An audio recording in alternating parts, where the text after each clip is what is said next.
Hello student, नमस्कार। स्वागत है आप सबका इस वीडियो में हम डिस्कस कर रहे हैं कक्षा 11वीं की वार्षिक परीक्षा का हिंदी विषय का सेट ए का पेपर का पूरा सॉल्यूशन। ठीक है, अन्य सेट का पेपर का सॉल्यूशन हमारे चैनल पर डल चुका है, तो आप वहां पर देख सकते हैं। ठीक है, सेट ए का इसमें हम देख रहे हैं। तो चलिए शुरू करते हैं और देखते हैं सभी प्रश्नों के उत्तर। प्रश्न क्रमांक 1 से लेकर प्रश्न क्रमांक 28 तक के सभी प्रश्नों के उत्तर आपको इस वीडियो में मिल जाएंगे। ठीक है, तो चलिए शुरू करते हैं और देख सकते हैं उत्तर पुस्तिका यहाँ से शुरू हो रही है। यहाँ पर सेट ए का पेपर का पूरा सॉल्यूशन है ये। तो चलिए देख सकते हैं आप। प्रश्न क्रमांक 1 है जिसमें आपका सही विकल्प था। तो प्रश्न क्रमांक 1 के सही विकल्प के पहले प्रश्न का उत्तर हो जाएगा 1। ठीक है, याद रखना है सेट ए का है। उसके बाद दूसरे क्वेश्चन का हो जाएगा नानबाई मड़ैया वाले। और थर्ड क्वेश्चन का हो जाएगा स्वर सामग्री। फोर्थ क्वेश्चन का हो जाएगा सिनेमा। और फिफ्थ का हो जाएगा बहुत दिनों में मिलना। तो इस प्रकार से इन सभी के आंसर आप लगा लेंगे। उसके बाद देखते हैं हम प्रश्न क्रमांक 2 का उत्तर। प्रश्न क्रमांक 2 का पहला क्वेश्चन का आंसर हो जाएगा देश, दूसरे का हो जाएगा मोहन। उसके बाद थर्ड क्वेश्चन का आंसर हो जाएगा रति। फोर्थ क्वेश्चन का आंसर हो जाएगा कब इत्री। पांचवें का हो जाएगा चार। तो इस प्रकार से प्रश्न क्रमांक 2 के उत्तर लिख लीजिए। उसके बाद देखते हैं प्रश्न क्रमांक 3 का उत्तर। प्रश्न क्रमांक 3 के पहला क्वेश्चन का आंसर असत्य, दूसरे का असत्य है, तीसरे का असत्य है, चौथे का सत्य है, पांचवें का असत्य। इस प्रकार से चौथे को छोड़कर बाकी सब असत्य हैं। प्रश्न क्रमांक 3 पूरा हुआ। प्रश्न क्रमांक 4 का उत्तर देखते हैं। प्रश्न क्रमांक 4 में पहला जो क्वेश्चन है इसका आंसर हो जाएगा व्यंजना शब्द शक्ति। प्रश्न क्रमांक 4 के दूसरे का उत्तर हो जाएगा समाज सेवक। थर्ड का हो जाएगा राणा ने। और फोर्थ का पत्रकार। और फिफ्थ का हो जाएगा अनुप्रास। तो इस प्रकार से प्रश्न क्रमांक 4 के सभी उत्तर आप लिख सकते हैं। चलिए अब देखते हैं प्रश्न क्रमांक 5 का उत्तर। प्रश्न क्रमांक 5 में आपको सही जोड़ियां बनानी है। तो देख सकते हैं महाकाव्य रामचरितमानस। और सेकंड में है कबीर के पदों में रस, तो ये शांत रस होता है। आओ मिलकर बचाएं, निर्मला पुतुल, इसके लेखक हैं। मासिक वेतन, पूर्णमासी का चांद। और रूमाली रोटी का एक रूप। इस प्रकार से सभी जोड़ियां आप इस प्रकार से मिला लेंगे। सभी के सही आंसर उनके सामने लिखे हैं। चलिए अब देखते हैं प्रश्न क्रमांक 6 का उत्तर। प्रश्न क्रमांक 6 का उत्तर इसमें हम अथवा वाला कर रहे हैं। मियां नसीरुद्दीन की दुकान कहाँ थी और उनकी दुकान कैसी थी। तो देखिए इसका आंसर देख सकते हैं। मियां नसीरुद्दीन एक प्रसिद्ध नानबाई थे जिनकी दुकान जामा मस्जिद क्षेत्र में मटिया महल के गड़ैया मोहल्ले में थी। उनकी दुकान बड़ी साधारण तथा अंधेरे में थी, आधुनिकता का कोई चिन्ह नहीं था। तो इस प्रकार से इसका आंसर आप लिख सकते हैं प्रश्न क्रमांक 6 का उत्तर। ठीक है, तो अथवा वाला है, इसमें आपको ध्यान रखना है ये।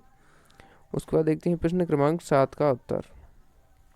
ये प्रश्न क्रमांक 7 का उत्तर इसमें क्या पूछा गया था, लोग मीरा को बाबरी क्यों कहते हैं। तो इसका आंसर इस प्रकार से आप लिखेंगे। लोग कृष्ण के प्रति मीरा का अत्यधिक दाम्पत्य भाव धारण किए प्रेम प्रदर्शन देखकर उसे बाबरी कहते हैं। वे मानते हैं जिस प्रकार एक ब्याहता होते हुए भी मीरा अपने पैरों में घुंघरू बांधकर सार्वजनिक रूप से कृष्ण को अपने पति मानते हुए नाचती है, वह स्पष्ट रूप से उनके पागलपन का प्रतीक है। तो इस प्रकार से इसका आंसर आप लिख लेंगे प्रश्न क्रमांक 7 का उत्तर।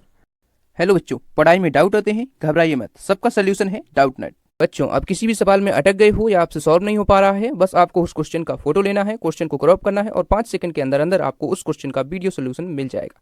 फिर चाहे आपका क्वेश्चन होमवर्क का हो, सीबीएसई का हो, यूपी, बिहार, महाराष्ट्र, राजस्थान, एमपी या किसी अन्य बोर्ड का हो, चाहे आईआईटी, जेईई, नीट या क्लास 6 से 12वीं का सवाल हो, इन सभी का जवाब मिलेगा डाउटनेट ऐप पर। या फिर कोई भी सब्जेक्ट हो, physics, chemistry, math, biology, science, आपके सभी सवालों के जवाब मिलेंगे आपको डाउटनेट पर। साथ ही अब डाउटनेट पर पढ़िए कोटा की बेस्ट फैकल्टी जैसे जीबी सर, एनजे सर, आकांक्षा मैम, प्रिंस सर जैसे टॉप टीचर्स से, यानी अब पूरी पढ़ाई होगी डाउटनेट ऐप पर। 3 करोड़ से ज्यादा बच्चे डाउटनेट ऐप पर पढ़ाई कर रहे हैं, तो आप भी जाइए और डाउटनेट ऐप इंस्टॉल कीजिए। चलिए अब देखते हैं प्रश्न क्रमांक 8 का उत्तर। देखिए प्रश्न क्रमांक 8 में हमने अथवा वाला किया हुआ है। स्पीति में इतिहास कम क्यों होता जा रहा है। तो इस क्वेश्चन का आंसर इस प्रकार से आप लिखेंगे। ठीक है, अथवा वाला है, ध्यान रखना है आपको। तो इस प्रकार से आप लिखेंगे स्पीति में इतिहास कम क्यों होता जा रहा है। तो उसका इस प्रकार से आप वर्णन कर देंगे इस प्रश्न का। ठीक है, पूरा आपको लिखना है। उसके बाद देखते हैं प्रश्न क्रमांक 9 का उत्तर।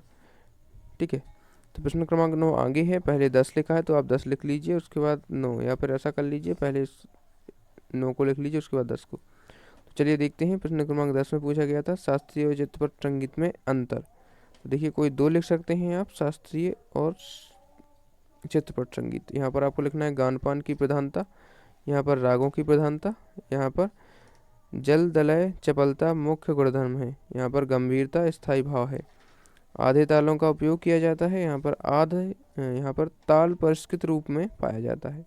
इस प्रकार से प्रश्न क्रमांक 10 का। चलिए प्रश्न क्रमांक 9 का हम उत्तर देखते हैं। प्रश्न क्रमांक 9 का उत्तर, इसमें पूछा गया था दरख्तों का साया का अर्थ। तो इस प्रकार से इसका आप आंसर लिखेंगे प्रश्न क्रमांक 9 का उत्तर। देखिए पूरा लिखेंगे, इस प्रकार से आप लिख लीजिए प्रश्न क्रमांक 9 का उत्तर। प्रश्न क्रमांक 11 का, चूँकि हम 10 का देख चुके हैं, अब प्रश्न क्रमांक 11 का उत्तर देखते हैं, और ये अथवा वाला है। चलिए देखते हैं इसका। लता के स्वर की निर्मलता का मूल कारण उनके स्वरों में पवित्रता का भाव होना है। कुमार गंधर्व का मानना है कि लता के चरित्र की पवित्रता, उनका कोमल स्वभाव और उनका दृष्टिकोण उनके स्वरों को निर्मलता प्रदान करता है। तो ये आप पूरा पढ़ लीजिए और उसको लिख लीजिए। तो ये प्रश्न क्रमांक 11 का उत्तर है, अथवा वाला। ठीक है, उसके बाद देखते हैं प्रश्न क्रमांक 12 का उत्तर। इसमें शब्दकोश का क्रम में आपको इनको जमाना था, तो देख सकते हैं आप, इस प्रकार से इनको जमा लीजिए। प्रश्न क्रमांक 12 का उत्तर मेन क्वेश्चन ही किया है इसमें। प्रश्न क्रमांक 13 का उत्तर, डायरी लेखन क्या है ये इसमें बताना था। तो प्रश्न क्रमांक 13 में आप लिखेंगे डायरी लेखन। डायरी लेखन के बारे में इस प्रकार से आप लिख देंगे, डायरी लेखन व्यक्ति के द्वारा लिखा गया व्यक्तिगत अनुभवों, सोच और भावनाओं को लिखित रूप में अंकित करके बनाया गया एक संग्रह है। ठीक है, इस प्रकार से इसका आंसर आप लिख दीजिए प्रश्न क्रमांक 13 का उत्तर। ठीक है, उसके बाद देखते हैं प्रश्न क्रमांक 14 का उत्तर। प्रश्न क्रमांक 14 में शुद्ध वाक्य आपको करने थे, अशुद्ध वाक्य लिखे थे, तो इस प्रकार से आप दोनों को लिख लीजिए शुद्ध वाक्य। ठीक है, उसके बाद देखते हैं प्रश्न क्रमांक 15 का उत्तर। शब्द गुण कितने प्रकार के होते हैं क्वेश्चन था, तो ये 3 प्रकार के होते हैं, माधुर्य, ओज और प्रसाद। चलिए प्रश्न क्रमांक 16 का उत्तर हम देखते हैं। प्रश्न क्रमांक 16 का उत्तर, इसमें पूछा गया था कबीर दास जी क्यों कहते हैं कि ये संसार बौरा गया है। तो यह संसार बौरा गया है ऐसा इसलिए कहते हैं क्योंकि जो व्यक्ति सच में बोलता है उससे यह मरने दौड़ता है। तो इस प्रकार से आप पूरा पढ़ेंगे और क्वेश्चन का आंसर लिख लेंगे प्रश्न क्रमांक 16 का उत्तर। चलिए प्रश्न क्रमांक 17 का उत्तर देखते हैं। अथवा वाला हमने किया है। राजस्थान में कुई जो होता है उसका मुँह छोटा क्यों रखा जाता है, तो इसके कुछ कारण हैं, तो आप लिख लीजिए। 3 नंबर में है तो तीनों कारण आप लिख लीजिए। ठीक है, तो इस प्रकार से इसका आंसर हो जाएगा। चलिए उसके बाद देखते हैं प्रश्न क्रमांक 18 का उत्तर। प्रश्न क्रमांक 18 का उत्तर इस प्रकार से आप लिखेंगे, बरसात के पानी से तालाब व पोखर भी भर जाता है। तो इसका आंसर आप लिख लेंगे प्रश्न क्रमांक 18 का उत्तर। उसके बाद देखते हैं प्रश्न क्रमांक 19 का उत्तर। विरोधाभास अलंकार की परिभाषा उदाहरण सहित लिखनी थी, तो इस प्रकार से लिख लीजिए। तो चलिए अब देखते हैं प्रश्न क्रमांक 20 का उत्तर। और प्रश्न क्रमांक 20 में आपसे पूछा गया था मुहावरे और लोकोक्ति में अंतर। ठीक है, तो इस प्रकार से आप लिख लीजिए। उसके बाद देखते हैं प्रश्न क्रमांक 21 का उत्तर। जनसंचार की प्रमुख विशेषताएं पूछी गई थी, तो प्रश्न क्रमांक 21 में आप इस प्रकार से लिख सकते हैं जनसंख्या की प्रमुख विशेषताएं। ठीक है, उसके बाद देखते हैं प्रश्न क्रमांक 22 का उत्तर। साहित्यिक परिचय पूछा गया था, जिसमें मुंशी प्रेमचंद जी का हमने किया है इसमें, तो आप लिख सकते हैं रचनाएं लिख सकते हैं, भाषा लिख सकते हैं, उनकी शैली लिख सकते हैं। तो इस प्रकार से लिख लीजिए, साहित्य में स्थान लिख लीजिए। चलिए देखते हैं प्रश्न क्रमांक 23 का उत्तर। सुमित्रानंद पंत का हमने किया है काव्यगत परिचय, 2 रचनाएं उनकी हैं, पल्लव युगांत, भावपक्ष कलापक्ष। इस प्रकार से आप लिख लीजिए और साहित्य में स्थान।